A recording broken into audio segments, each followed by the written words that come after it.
Thank you, Chairman. I wanted to ask each of you, I know during your testimony you talked about seeing cocaine and to some extent marijuana being smuggled through our maritime borders. So in New Hampshire, we have a tremendous heroin epidemic. And previously, I've heard from officials testifying before this committee that the heroin is coming over on the land border, on the southern border. And so I was just curious if you are seeing any heroin coming over the maritime borders, and if not, why? And could you help me understand how these different trafficking routes work as we want to increase our ability to interdict a drug that frankly is killing so many people in this country. My home state of New Hampshire, we've got people dying every day on this, unfortunately, and it's too cheap. Whoever's best to answer that. I'll take a whack at it here. I think as you noted, Senator, the primary flow is across the land borders. CBP has seen a increase in the amount of heroin interdicted through our ports of entry. So that's a prime concern, is the heroin flow is coming out of Mexico through our ports of entry.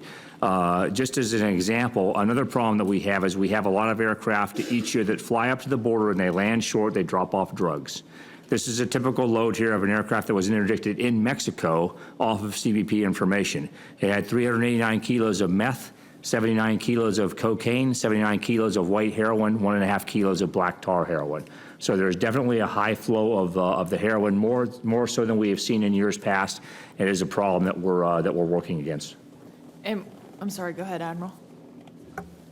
Yes, Senator. I would add that in the maritime domain, we've seen relatively small quantities of heroin typically mixed in with loads of cocaine. For example, just about a month or so ago, we had an interdiction of bulk quantity of cocaine, several hundred kilos, off the coast of Central America, and embedded within one of those cocaine packages was approximately 10 kilograms of heroin. We've also seen that on the Caribbean side, again, in relatively small quantities, but as Mr. Alice mentioned, the vast majority of heroin that comes into the United States does so across the land border, not a maritime border, but our intelligence community remains alert to instances of heroin trafficking into maritime, and to the extent that we can, we interdict those where we know they're coming. Senator, if I may, I can certainly concur with my colleagues, but also what we have seen with our investigative portfolio is very similar to what they've seen. Most of the heroin is coming across the land border and the southwest border. But of course, there is heroin that does come into the interior via commercial aircraft, and then that heroin is then transported to other parts in the Northeast and the Midwest, and it's a growing problem. And it's a problem that we see at the ports of entry, where it is, in fact, commingled with other shipments.